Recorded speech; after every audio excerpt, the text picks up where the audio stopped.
नमस्कार दोस्तों, स्वागत है आपका ऑनलाइन सुविधा चैनल में। आज मैं आपको बताऊंगा कि आप अपना आधार कार्ड अपने बैंक खाता से घर बैठे ऑनलाइन लिंक कैसे कर सकते हैं। ये प्रक्रिया बहुत ही आसान है और 2 मिनट में पूरी हो जाती है।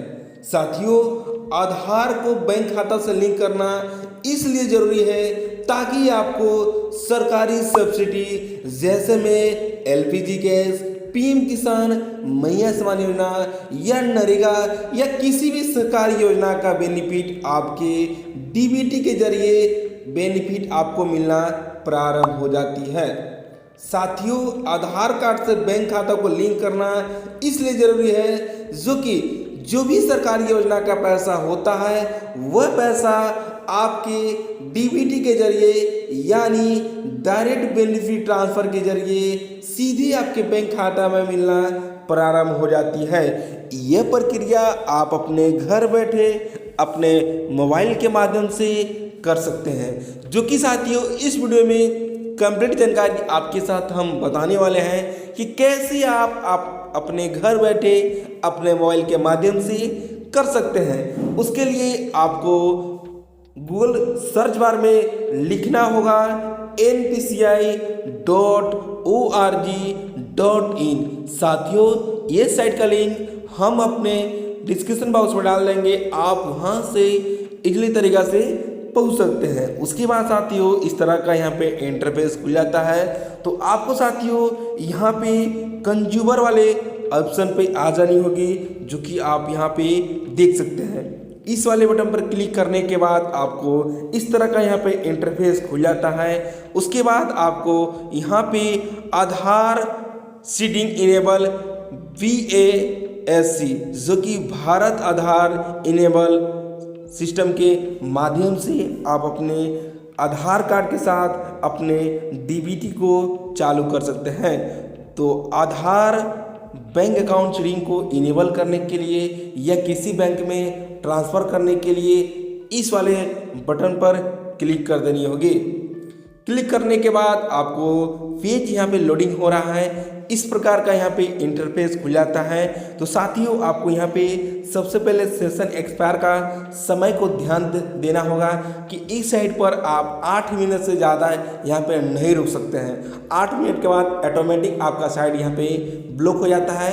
दोबारा से आपको यहाँ पे साइट को ओपन करना होता है। तो साथियों, यहाँ पे स्टेप बाय स्टेप आपको बताने वाले हैं कि किस प्रकार से यहाँ पे कैसे आपको इस्तेमाल करना है। सबसे पहले साथियों यहाँ पे आप देख सकते हैं कि आपको होम का ऑप्शन आता है। उसके बाद आधार सीडिंग डीसीडिंग, उसके बाद account details, Aadhaar map status, Aadhaar mapping history, request status check. साथियों, सभी का मतलब बताने वाले हैं स्टेप बाय स्टेप। आप साथियों वीडियो में अंत तक बने रहते हैं तो सारी बातों को आप ध्यानपूर्वक समझकर आप डीबीटी आप घर बैठे अपने मोबाइल के माध्यम से कर सकते हैं।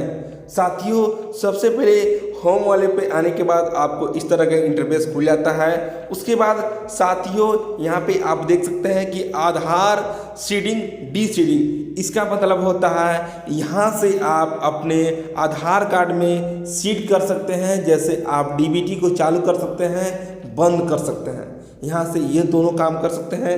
उसके बाद यहाँ पे साथियों देख सकते हैं कि अकाउंट को डिटेल को आप यहाँ पे देख सकते हैं कि किस बैंक में डीबीटी आपका NPCI किया गया है, कौन सा बैंक अकाउंट नंबर है वो आप यहाँ से जान सकते हैं। उसके बाद यहाँ पे कौन सा बैंक में अभी डीबीटी आपका एक्टिव किया गया है उसको यहाँ पे देख सकते हैं। जो भी आपके जब आपका डीबीटी किसी और बैंक में था और किसी और बैंक में आप मूव करते हैं उसका हिस्ट्री आप यहाँ से देख सकते हैं।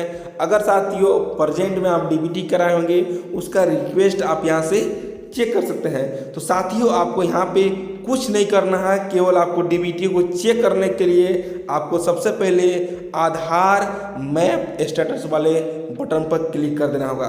कि आपको यहाँ से सबसे पहले पता करना होगा कि आपको डीबीटी पहले से लिंक किया गया है कि नहीं। अगर आपका डीबीटी यहाँ पे लिंक होगा, यहाँ से ही आप पता कर सकते हैं कि आपका कौन सा बैंक में डीबीटी चालू है या बंद है। अगर डीबीटी चालू होगा तो आप साथियों यहाँ से पता कर सकते हैं कि कौन सा बैंक में आपका डीबीटी है। उसके लिए इस वाले बटन पर यहाँ पे क्लिक कर देते हैं और क्लिक करने के बाद स्टेटस को देख लेते हैं। इस वाले बटन पर क्लिक करते ही इस तरह का यहाँ पे इंटरफेस खुल जाता है। तो साथियों आपको यहाँ पे 12 अंक के आधार नंबर को यहाँ पे डाल देना होगा। डालने के बाद इस कैप्चा कोड को यहाँ पर लिख कर जो भी आपके आधार कार्ड के साथ मोबाइल नंबर लिंक होगा उस पर OTP जाता है, उस OTP को आपको यहाँ पे डाल देना होगा। तो एक मेंबर का यहाँ पे आधार नंबर को डालकर आपको यहाँ पे दिखला देते हैं कि किस प्रकार का आपका डीबीटी होगा तो होना चाहिए। अगर डीबीटी नहीं भी होगा तो भी आप यहाँ से डीबीटी इजली तरीका से कर सकते हैं। साथियों यहाँ पे देख सकते हैं कि हम अपने आधार को 12 अंक यहाँ पे एंटर कर चुके हैं। उसके बाद इस कैप्चा कोड यहाँ पे लिख कर चेक स्टेटस वाले बटन पर क्लिक कर देते हैं। यहाँ पर क्लिक करने के बाद इस तरह का यहाँ पे OTP जा चुका है। जो भी आपके आधार कार्ड के साथ मोबाइल नंबर लिंक होगा उस पर OTP जा चुके हैं, जो कि आप यहाँ पे लास्ट का 4 अंक आप यहाँ पे देख सकते हैं। उसी नंबर पर OTP गया है, उस OTP को आपको यहाँ पे इंटर कर देनी होगी। इंटर करते ही आपको यहाँ पे कंफर्म वाले बटन पर क्लिक करते हैं तो सुचारू रूप से आप यहाँ पे पता कर सकते हैं कि आपका किस बैंक में डीबीटी एक्टिव किया गया है कि नहीं। अगर एक्टिव नहीं भी होगा तो भी आप यहाँ पे जान सकते हैं। साथियों यहाँ पे आप देख सकते हैं कि इनका डीबीटी यहाँ पे एक्टिव है, जो कि आधार मैप स्टेटस आप यहाँ पे खुल चुकी है। जो कि साथियों यहाँ पे देख सकते हैं किस बैंक में आपका डीबीटी है, कब डीबीटी किया गया था, आप यहाँ पे सुचारू रूप से देख सकते हैं। सबसे पहले साथियों आपको यहाँ पे आधार का 4 अंक आपको यहाँ पे दिखता है। मैपिंग स्टेटस में आप देखते हैं कि आधार में इनेबल फॉर डीबीटी, जो कि डीबीटी इनका एक्टिव किया गया है। किस बैंक में डीबीटी एक्टिव किया गया है, जो कि झारखंड राज्य ग्रामीण बैंक में डीबीटी एक्टिव है। और लास्ट डेट आप यहाँ पे देख सकते हैं कि इनका 22/7/2023 में इनका डीबीटी को जोड़ा गया है। साथियों आपको यहाँ पे इस प्रकार का रीजन आपका यहाँ पे आ रहा है, बैंक नेम में बैंक का नाम और यहाँ पे इनेबल आ रहा है। तो आपको डीबीटी हो चुकी है, आपको डीबीटी को चालू नहीं करनी है। अगर साथियों बहुत सारे यहाँ पे कंफ्यूज होता होगा कि हमारा डीबीटी तो इस बैंक में किया हुआ है लेकिन हम दूसरे बैंक में चेंज करना चाहते हैं, इस बैंक को हटाकर डिलीट करके किसी और नए अकाउंट खुलवा लिए हैं, उस बैंक में सरकारी योजना का पैसा प्राप्त करना चाहते हैं, उसके लिए क्या करना होगा। साथियों आप वीडियो में अंत तक बने रहते हैं तो सारी बातों को आप ध्यानपूर्वक समझ सकते हैं।